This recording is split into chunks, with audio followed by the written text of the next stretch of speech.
If you've ever heard that the money is in the follow-up, it's 100% true. And in today's episode, we're going to walk through exactly how you can go from the very first touch point with a potential deal all the way to closing them. And there probably being somewhere between 5 and 7 different steps that you'll need to take to move them along that process. We're talking with Hector, who you may have seen in a previous episode where I helped him get a grasp on his overall investing strategy. And today we talk about how he's decided to switch from going after on-market properties and instead go after some off-market properties using some of the direct mail that he ordered. Today's episode is a goldmine. It's a roadmap for taking you from talking to a lead just one time to talking to them 5, 7 times and actually closing more deals. We talk about 3 main tools that you can use to help you do this. And I want to be clear that this episode is not sponsored by any of them.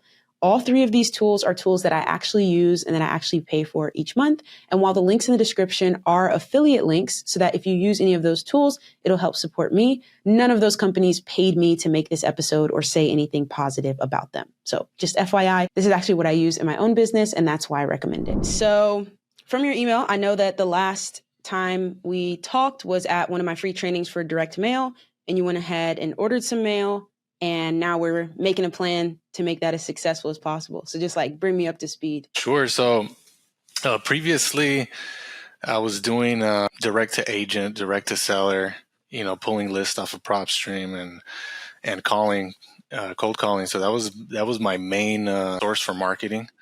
And I've been doing it now for 7 months. I wasn't seeing a lot of success doing that. I was getting in offers and I had leads coming in, but I wasn't closing deals. So I thought, you know what, let me change this up and try another marketing strategy. And on that call that we were on, I learned a lot, and it's something I was always interested in. So I thought, hey, let me give it a shot. Cool. The free training that Hector's talking about is one that I recently did with Ballpoint Marketing, sharing how you can use direct mail to get your first off-market deal. And everyone who came to that call got a huge discount on their first order of direct mail, which is why Hector ordered his. For a limited time only, because I can't do this forever. But for anybody that orders some Ballpoint Marketing direct mail, not only will you get that discount, but also screenshot me a receipt showing me your order, and I'll hop on a free call with you just like this to help you make the most of your direct mail campaign. Also, if you want to come to any of my future free trainings, just hit the link below and I'll email you whenever I'm having them. Okay, so on market wasn't going super, super great.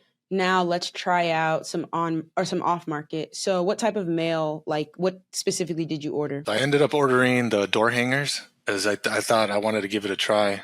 I want to go door knocking and see what I can, see what kinds of leads I can get. And how many did you order? I ordered the minimum, just 250. Okay, cool. All right. Just to try it out. Sure. So we have the mail, and you've already learned quite a bit about your market, I'm sure, through all of the on-market research and offers that you've been making. So what's most helpful for you today to like get the most out of those 250 pieces? I think something I've learned these last couple of months is that it has a lot to do with the follow-up strategy. And I know you spoke about this in one of your videos, and like you, I've just been doing everything on paper and writing things down and having notes and then sticky notes as well. That can get out of control, as you already know. And I think getting this new strategy of marketing, I just want to get a CRM in place and kind of get a handle on the back end of things and see what happens. Right. Okay. What's like your budget for CRM? Because there's like paid options, and then there's like, do you want to try to put together a Google Sheet that is free, but has a little bit more, got to stay on top of it? I have monthly, I'd say about 200 of a budget, 200. Yeah. So I've looked at a couple of CRMs, but I haven't made a decision yet. Anything in particular standing out? I do like Simply. Yeah. Okay, that's what I use, and that's what I was going to show you. So Simply is $99 a month for the basics. Probably a good place to start. So you get 1 user yourself, 2 phone numbers, some calling minutes if you're going to cold call, 20,000 leads, right? So that's more than enough, like for what you're looking at. And I would say, let me see something. Okay.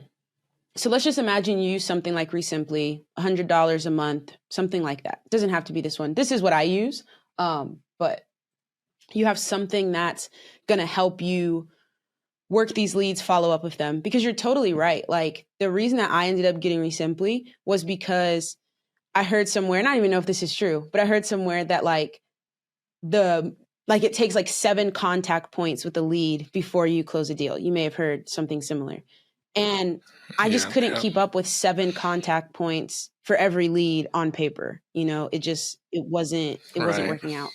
And so let's kind of walk through what you want those contact points to be in addition to the mail. And then that'll give you an idea of how to use the CRM to its best ability. So if we start with, you get the mail in and you have 250 pieces. Something that Justin said on that free training that was interesting to me was that he likes to go leave the door knocker, like the door hanger, and then leave and let the person call him if they're interested. Because if you knock on the door, they may not want to talk right then. It may seem a little intrusive, et cetera, et cetera. What did you think of that? I actually like that, just because this will be my first time door knocking and I've never done it. So yeah, it's daunting for sure, you know? And when he said that, I was like, hey, that sounds like a good idea, you know? So that sounds like something I could do. Okay, I agree. So maybe it's you go up, you put the door hanger on and leave, or maybe you put the door hanger on, you knock, and then you go to your car so that they come out and they're like, oh, somebody left something. So something like that. But yeah, I'm also like, I'm definitely not door knocking. I don't want to like go to somebody's house and like get kidnapped or something. You probably don't have to worry about that as much, but same idea. Okay, so we're going to put the mail on. Remember, if you're going to try out direct mail, you can use my code, get a discount from Ballpoint Marketing, and then send me a screenshot of your receipt, and I'll hop on a free call with you to help you make the most of it. Any thoughts into like how you're going to decide where to leave those 250? Yeah, I do have some ideas. There's a few neighborhoods. There's one by my daughter's school that I'm interested in because I've seen quite a few houses that they seem abandoned, you know, and I've kind of tried to look into them, but haven't got enough information. Okay. But I think that's a good place to start, just because those houses look vacant. Okay. So this is going to be an interesting one. And I've never done door hangers before. So we're kind of working through this together. But part of what I was thinking was that you don't really want to put them on vacant houses because like, let's say that I own a rental property. And what part of California are you in again? So you're in Bay Area. So in so let's say that I'm in like the Valley or I'm in like Central California and I own a rental property in the Bay that's vacant. If you put a door hanger on that property, I'm probably never going to see it. And so I would actually, and we can do this together, one, already know what houses those 250 are going on. I wouldn't like just head out and be like, oh, that looks like a good one. That looks like a good one. I'd have a list of 250 and then you drive and put them on those specific ones because you want to get the most out of them. You don't have like 5,000 just to put all over town. Absolutely. And so on that list, I think rather than like maybe landlords who own a vacant property, you want to go after owner occupied properties that for some reason might be interested in selling. And I'm going to pull up PropStream.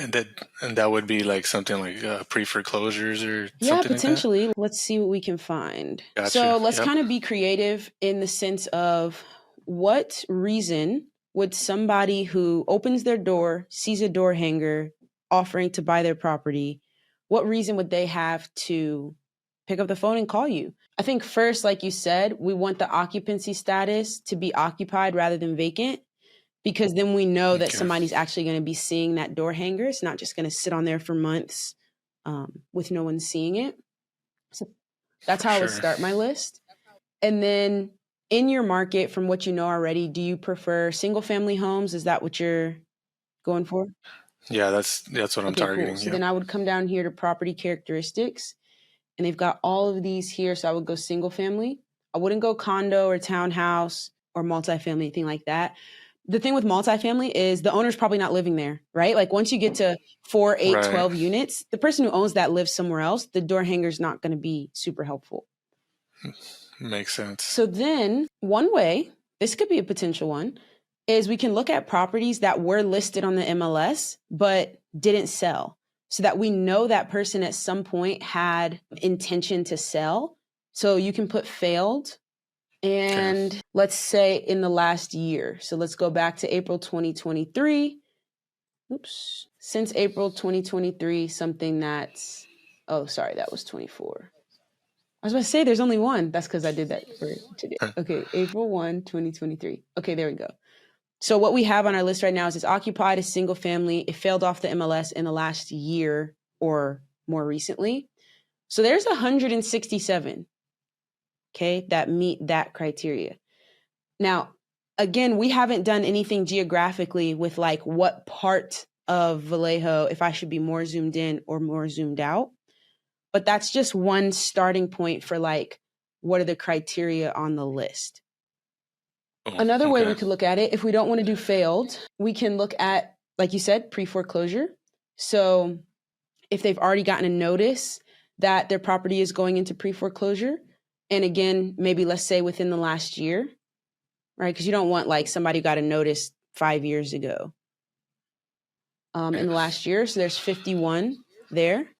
Another one you can do, and I like to do this one for ownership info, is I like to go for individuals so that I know it's not like, what do they call them? I can't remember. Like all the people that are buying up, you know, single family homes, like all those big companies. Like I'm trying to think of the name too. I'm totally blanking. All right.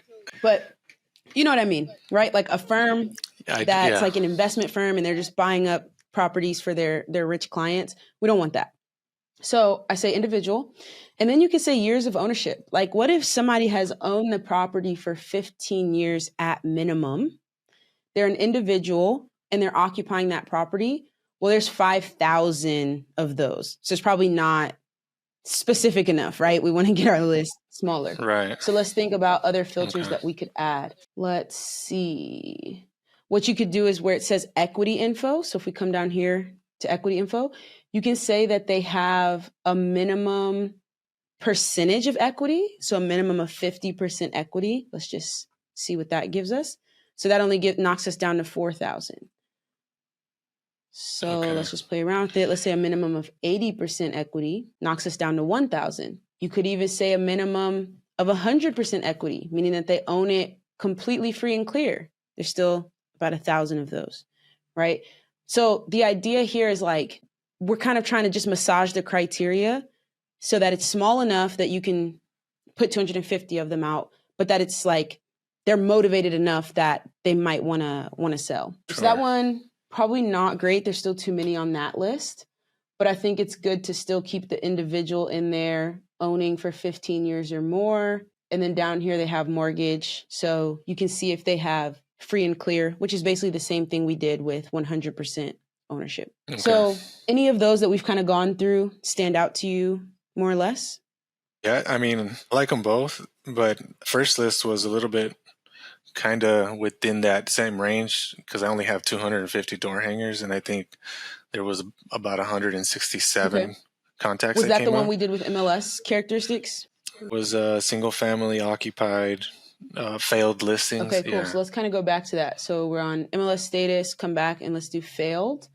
And then within the last year, let's go back to April 1st. How many we got? So we have 15 there, and that's because I have individual 15 or more here. So let's take off 15 or more. So now we got 116. So this might be a good place to start. Maybe we do half of your list focusing on one type of lead, and then, you know, we can think of another one for the other half. So now let's kind of look at the area a little bit more specifically. What have you learned about your market and what appeals to you about any of these areas? What I like, the good deals are kind of in the central area.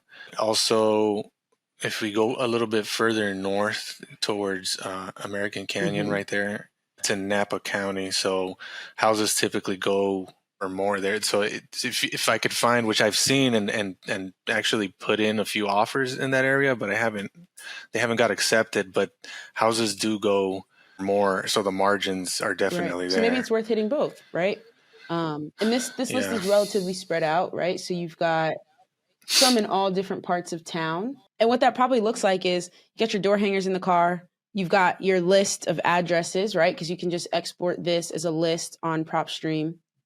And then you go driving, put the list in your put the address in your GPS, and then you just show up, hang it up there, maybe knock on the door, head back to your car, and keep it moving. So that's the list building side of it.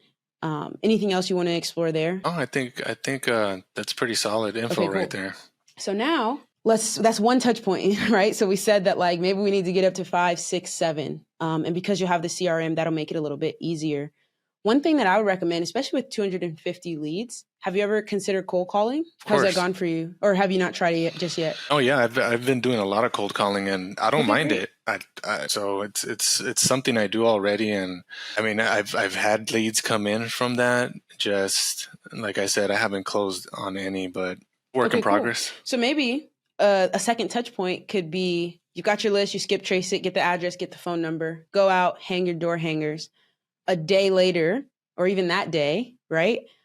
You're cold calling through that same list. Hey, my name is Hector. I left a, flyer on your door. This is what I do. If you are interested in selling your property or seeing what your property might be able to sell for, you can give me a call back. And that's what you can do through Resimply. So what are you using like software to cold call right now? I use my phone, Google Voice, and I love it. That's exactly how I started. I love it. With Resimply, a good thing is that you can, with your $99 a month, you get a phone number. I think you get 1 or 2 phone numbers. And let's say that with one of those phone numbers, you connect it to your failed MLS listing list. So when people get that, that's the phone number that they call if they're interested. Well, Resimply will tag that number as, hey, this is from your MLS listing, failed listings list, versus you have a second phone number that maybe you do high equity pre-foreclosures, right?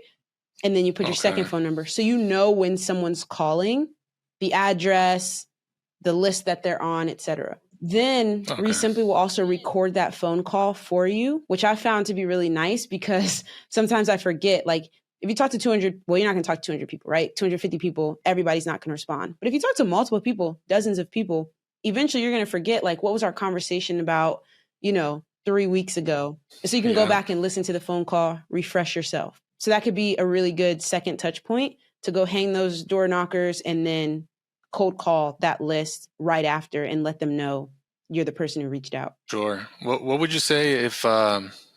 So I already hung up the door hanger, gave him a call, say I didn't get an answer. What is typically a good time to follow back up? Is it like day after day till I get an answer, or what would you say is a good time frame? Now, I'm not speaking from experience here because I don't cold call anymore, but trying to like put myself in the shoes of somebody who has a property that maybe they want to sell, I wouldn't say every day, right? People's lives are busy. They got a lot of stuff going on. But I would say, like, don't fall too far out of, their thought process with like waiting weeks and weeks. So if I was in your shoes, I would probably put the door hanger up, call that day or the next day, because if they live in that house, they're going to see it the next time they leave, right? So I don't want them to like see the door hanger and then not hear from me for 5 days. So I would call that day or the next day, just working my way through my list. And then anybody who doesn't answer, I would set an alarm on Resimply, and you can set one that says reach out to this lead next on this day. You can set that alarm for, let's say, 4 days, 3 or 4 days maybe is kind of what I would do. There's also something called drip campaigns on Resimply that will let you do some follow-up automatically. And I believe with drip campaigns, you can send a text. And so you may send a text on the days where you're not calling, right? Day 1, I leave the door hanger. Day 2, I cold call. Day 3, hey, just checking. Did you get my door hanger? Let me know if you're interested in selling. I wait, until maybe day 6 and I call again. I think that's how I would set it up. Okay, sure. And since it's 250 is a pretty small number, I already know, but I know he spoke on that free training that to stick with those contacts for at least, I don't know what he said, maybe 5 months or something. Would you say stick with that list, but also after 1 month, add another 250 door hangers, or how would you go about that? That's a really great question. And we can email Justin and see if he feels like it would be better to retarget those same 250, right? So do another round of door hangers or another round of a postcard or something like that. Or if it's maybe better to add 250 additional so that now you're working with 500. So we can kind of get specifics for you.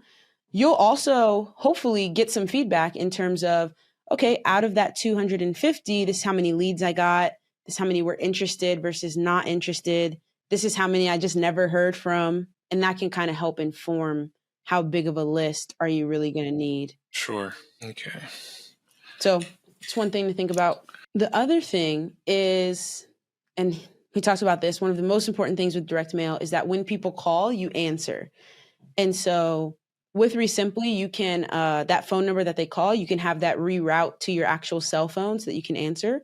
But in terms of like how your days are structured, do you have the ability to do that, like amongst your other work? Yeah, for sure. I do pop in and out of the house sometimes a few times throughout the day. So yeah, that would be handy. Like you said, if I can connect Resimply and on my phone, that way I'm not missing any calls, that would be super helpful. That's what I do. And they call the number that's on the direct mail on the account. So they don't actually have your cell phone number, but it just routes to your cell phone number, and then you can pick up and handle it from there.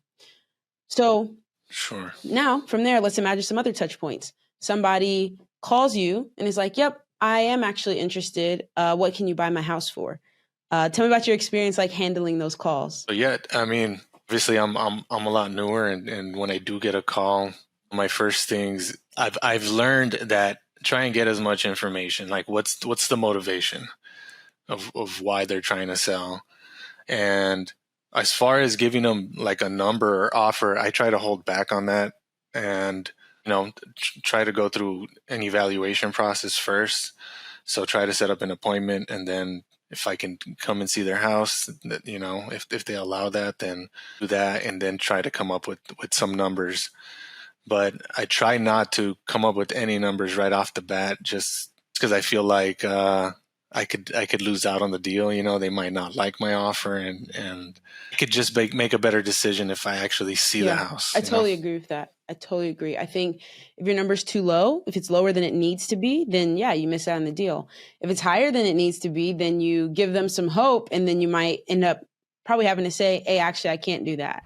It is so important that you know how to run your numbers and make accurate offers. Whether you're on market or off market, you don't want to make offers that are too low to the point where you can't get the deal, or too high to the point where you can't close the deal. If you are not 100% confident analyzing deals, you've got to get a free trial to my Run the Numbers monthly training program. There are dozens of examples of me running the numbers on real life deals, and you get the chance to submit your own deals for me and have me evaluate them. It's only $9 per month. You can get a free 3-day trial right now and dive into everything, but you must know how to analyze deals accurately before you start making offers. So I like to handle those calls with, like you said, what's the motivation? Why are they wanting to sell? What's their timeline, right? Like how soon do they need to sell? So Steve Trang on YouTube, Steve and then Trang, and he's Real Estate Disruptors on YouTube. I've actually taken one of his sales trainings. It was really good. It costs money. Do it if you want to. I'm not saying you have to do it. He puts a lot of the free content on YouTube as well.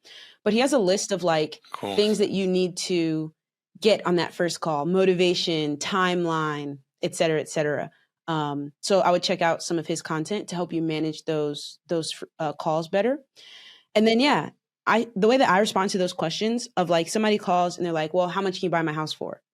I can say, well, for one, I'm not going to be able to tell you that right now on the phone, but if we set up a appointment, I can come walk through the house, and then it'll take me 5 minutes after the walkthrough to give you an offer. And then from there, you can let me know if it sounds good for you or not. And the way that I go to that appointment prepared to give an offer after 5 minutes is, once I have an appointment, then I'll run comps on that property.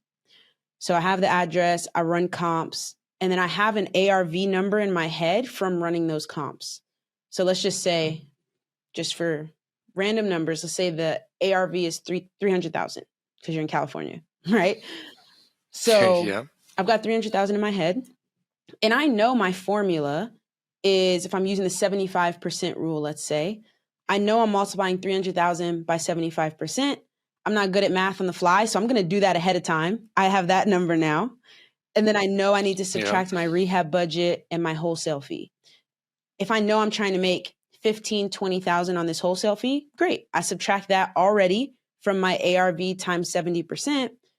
Now the last thing I'm left with is the rehab budget. And that's really why you want to get into the house, right? And then you have access to my free rehab calculator, which you can kind of put in, oh, it needs a new kitchen, it needs new flooring, it needs a new roof. And that will help you get to a ballpark number of, what the rehab might be. And from there, I would say I work in an extra 10%, just in terms of wiggle room, if I'm wrong, if my numbers are off somewhere. And then that's how I can go into the property, walk through it, build rapport with the seller. And then at the end of it, give them an offer and have a contract there printed out with me so that if they're like, yep, let's do it, then they can go ahead and sign. And then I'm going straight to the title company from the appointment and depositing earnest money. And then we're off to the races from there. Sure. You go to these appointments and to go do your walkthrough.